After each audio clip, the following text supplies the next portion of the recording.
இது போன்ற ஒரு பெரிய பொதுக்கூட்டத்திலலாம் நான் பேசினதில்லை.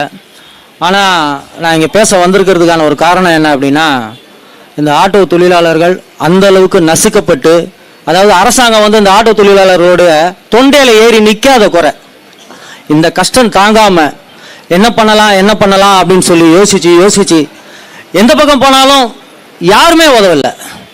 அப்போது ஒரு வாட்ஸ்அப் குழுவை உருவாக்கலாம் அப்படின்னு சொல்லி உருவாக்கி ஒரு வாட்ஸ்அப் குழுவை வச்சுட்டு என்னங்க பண்ண முடியும்?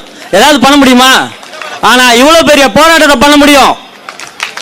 ஏன் அப்படின்னா, நம்மளுடைய ஒற்றுமை தான் பலம், நம்மளுடைய ஒருங்கிணைப்பு மட்டும்தான் நம்மளுடைய உரிமைகளை பெற்றுத்தரும். இதை நான் தொடர்ந்து பேசி இந்த கூட்டத்தை கொண்டு போயிட்டு அண்ணன் அப்படின்னு சொல்லி அண்ணன் கிட்ட ஒரு மனுவை மட்டும்தான் கொடுத்தேன். இந்த அரசாங்கத்துக்கிட்ட ஒவ்வொரு நாள் இந்த கலெக்டர் அலுவலகங்கள் கிட்ட டன் கணக்கில் மனுக்கள் குவியுது. இதுக்கு எதுக்காவது உடனே பதில் கிடைக்குதானா? கிடைக்கல. ஆனா அண்ணன் கிட்ட கொடுத்த ஒரு மனு 5வது நாள் அறிக்கை வெளியாகுது, ஆட்டோ தொழிலாளர்களுக்காக நான் களத்துல வந்து நிற்பேன்னு. அண்ணன் வந்தாரு. இப்ப நான் உங்ககிட்ட எல்லாம் கேட்டுக்கிறேன், அதிகம் பேச போறது இல்ல. இந்த பைக் டாக்ஸி விஷயத்தை மட்டும் பேசுறேன். அப்படின்னா இந்த ஊடகங்கள் மத்தியிலையும் பொதுமக்கள் மத்தியிலையும் ஒரு கருத்து இருக்குது. அவங்க பாவம் சின்ன பசங்க ஏதோ பொழைக்கிறாங்க, அவன் பொழைப்ப போயிட்டு இந்த ஆட்டோக்காரன் கெடுக்கிறானு. இது ஒரு வேலை வாய்ப்பா? அரசு வந்து ஒரு வேலை வாய்ப்பை உருவாக்கணும்னா ஒரு புது வேலை வாய்ப்பை உருவாக்கணும். அடுத்தவன் வேலை வாய்ப்பை பரிசு அடுத்தவனுக்கு கொடுக்க கூடாது. துப்பு கேட்ட அரசாங்கம் ஆட்டோ தொழிலாளர்களுடைய வயிற்றுல அடிச்சு கார்பரேட் முதலாளிகளுக்கு சப்போர்ட் பண்ணிட்டு இருக்கிற இந்த அரசாங்கம், இந்த திராவிட 50 வருஷமா ஒரு சின்ன ரோட்டை கூட ஒழுங்கா போட தெரியாது இந்த அரசாங்கம் நம்மள அயோக்கியர்களாவே சித்தரிக்கும்படியான ஒரு சூழலை நம்மளுக்கு உருவாக்கி இருக்கு. என்னைக்காவது நம்மளுக்கு வந்து ஒழுங்கான ஆட்டோமீட்டர் கட்டணத்தை நிர்ணயம் பண்ணியிருக்காங்களா அப்படின்னா இல்ல. 10 ரூபா கொடுக்க வேண்டிய இடத்துல 8 ரூபா கொடுப்பான், 6 ரூபா கொடுப்பான். நம்மளுக்கு அது போதாது, திரும்ப போய் போராடிட்டு இருக்க முடியாது. கட்டுப்படி ஆகக்கூடிய மீட்டர் கட்டணத்தை எங்களுக்கு நீங்க நிர்ணயம் பண்ணா நாங்க நிச்சயமா மீட்டர் போட்டு ஓட்டுவோம். அந்த மீட்டர் கட்டணத்தை 10 வருஷமா நிர்ணயம் பண்ணல. யாருக்காவது இங்க இருக்கிற 10 வருஷமா ஒரே சம்பளத்துக்கு வேலை பாக்குறீங்களா? இங்க இருக்கிற காவல்துறை அதிகாரிகளா இருக்கட்டும், அரசு ஊழியர்கள் கூட நிறைய பேர் இருக்காங்க. ஒருவேளை யாராவது அது என்ன ஆட்டோக்காரனுக்கு மட்டும் மீட்டர் கட்டணம் உயர்த்துறது உங்களுக்கு 10 வருஷம் இருக்கு? நீதிமன்ற உத்தரவு கூட உங்களால இது வரைக்கும் சரியா செயல்படுத்த முடியலன்னா நீங்க எல்லாம் எதுக்கு இருக்கிறீங்க? நீதிமன்ற உத்தரவு கூட இது வரைக்கும் செயல்படுத்தல இந்த அரசாங்கம். அப்படின்னா இவங்க வந்து யாருக்காக வேலை பார்க்கறாங்கன்னா கார்பரேட் நிறுவனங்களுக்கு தான். கால் டாக்ஸி முதலாளிகள், கால் டாக்ஸி தொழிலாளர்களை மொத்தமா அழிச்சு அந்த கால் டாக்ஸி மொத்த தொழிலையும் கார்பரேட் நிறுவனங்கள் கையில கொடுத்து இன்னைக்கு அவன் வந்து 5000 கார் 10,000 கார்னு ஆர்டர் கொடுத்துட்டு இருக்கான். அதே மாதிரி ஆட்டோ தொழிலாளர்களையும் நஷ்டப்படுத்தி கஷ்டப்படுத்தி அவனை வந்து இந்த தொழிலை விட்டு வெளியாக வச்சு அவனை வந்து அந்த தொழிலையும் கொண்டு போயிட்டு கார்பரேட் நிறுவனங்களுக்காக கொண்டு போய் கொடுக்கக்கூடிய ஒரு முயற்சியை தான் இந்த அரசாங்கம் செஞ்சுட்டு இருக்குது. நம்ம இந்த தொழிலை விட்டு எல்லாம் போக முடியாது. ஏன்னா இந்த தொழிலுக்கு வந்தவன் அத்தனை பேரு இது கடைசி வாய்ப்பா வந்தவன். இந்த தொழிலை விட்டுட்டு நான் போக மாட்டேன். நீங்க யாராவது போவீங்களா? முடியாது. அப்படின்னா நம்மளுடைய உரிமையை நாம பெறணும், சரியான வாழ்வாதாரத்தை நாம பெறணும். அதுக்கு நாம பண்ண வேண்டியது ஒன்னே ஒண்ணுதான், அண்ணன் பின்னாடி அணிவகுத்து நிக்கணும்.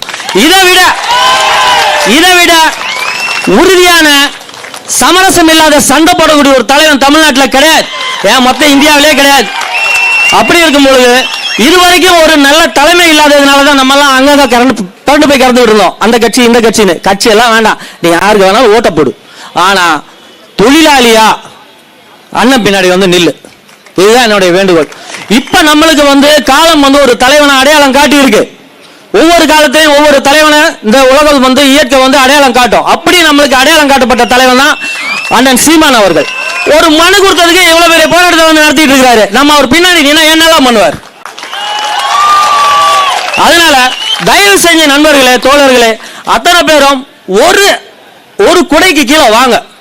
எந்த தொழிற்சங்கத்தை வேணாலும் நீங்க வரைக்கும் இருந்திருக்கலாம். என்னதை சாதிச்சீங்க? என்ன நடந்துச்சு?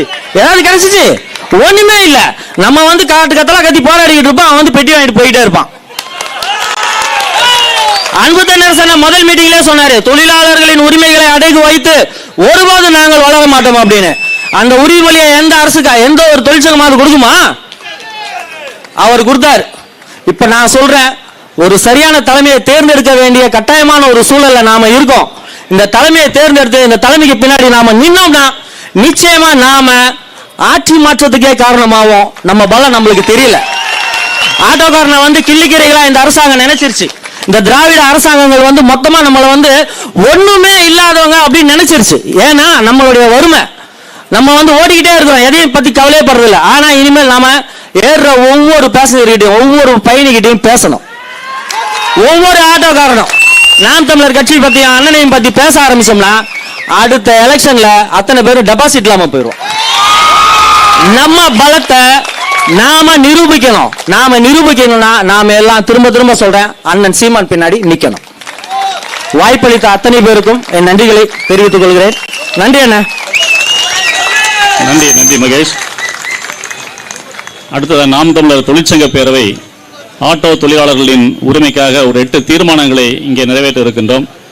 அந்த தீர்மானங்களை அவர்கள் வாசித்து முடித்தவுடன் கரவொலி எழுப்பி அதை நிறைவேற்றி தருமாறு வந்திருக்கின்ற உறவுகளை கேட்டுக்கொள்கின்றோம். அந்த தீர்மானங்கள் நாளை அரசு அலுவலகத்திலே லேபர் கமிஷனரிடம் வழங்கப்படும் என்பதை தெரிவித்துக் கொள்கின்றேன்.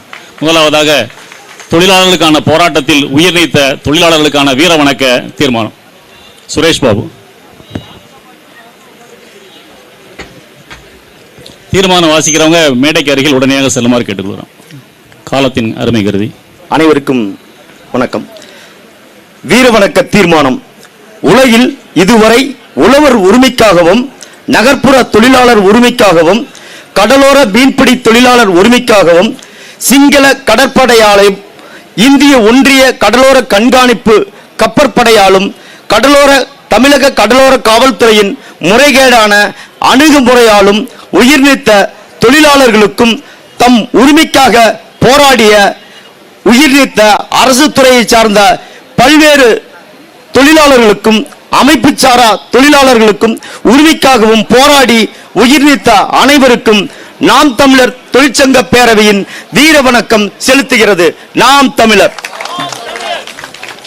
குமரன்.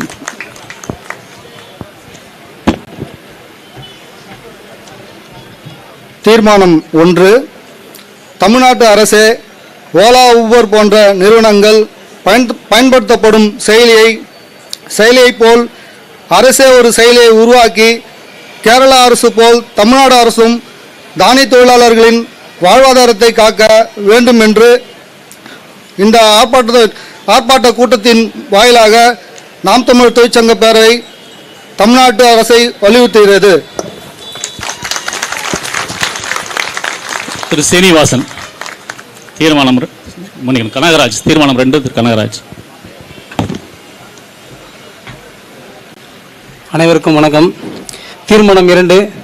தமிழ்நாடு அரசே 10 ஆண்டுகளுக்கு முன்பாக பெட்ரோல் லிட்டர் ரூபாய் 60ற்கு விற்ற போது குறைந்த அளவு தானி கட்டணமாக ரூபாய் 25, அடுத்து ஒவ்வொரு கிலோமீட்டருக்கும் ரூபாய் 12 என்று அறிவித்தீர்கள். இன்று பெட்ரோல் லிட்டர் ரூபாய் 103க்கு விற்கப்படுகிறது.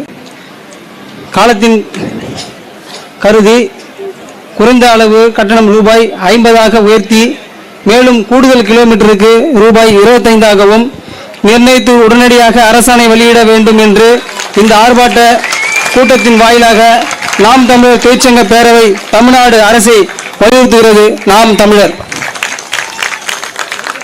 திரு சீனிவாசன். தீர்மானம் 3. அனைவருக்கும் வணக்கம்.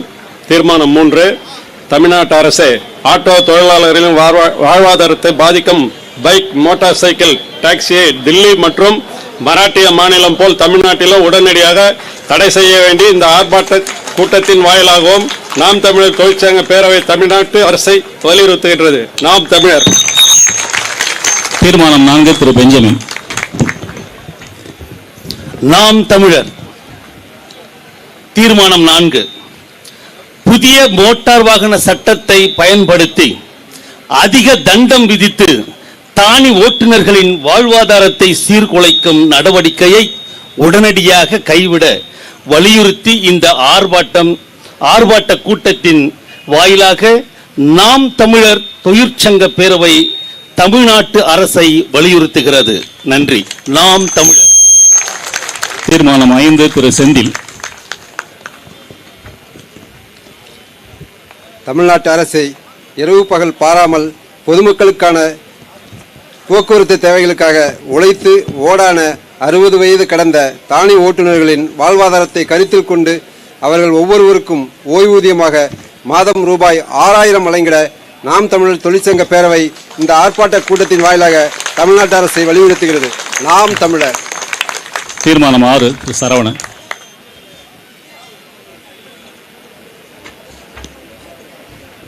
வணக்கம்.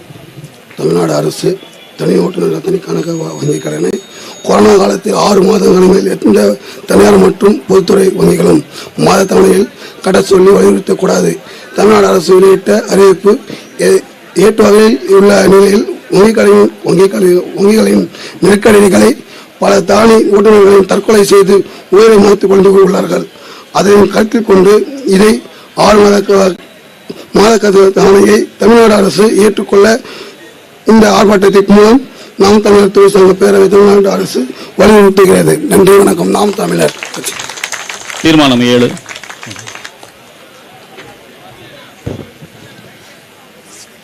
தமிழ்நாட்டு அரசே, நடப்பு சட்டமன்ற கூட்டத்தொடரில் அரசு மற்றும் தனியார் நிறுவனங்களில் தனியார் தொழிற்சாலைகளில் வேலை வாய்ப்புகளில் 90 விழுக்காடு வேலைகளை தமிழ் தொழிலாளருக்கு ஒதுக்கீடு செய்ய சட்ட தீர்மானம் நிறைவேற்றிட இந்த ஆர்ப்பாட்டத்தின் வாயிலாக நாம் தமிழர் தொழிற்சங்க பேரவை தமிழ்நாட்டு அரசை வலியுறுத்தி கேட்டுக்கொள்கிறது. தீர்மானம் 8 திரு சிதம்பரம் அவர்கள்.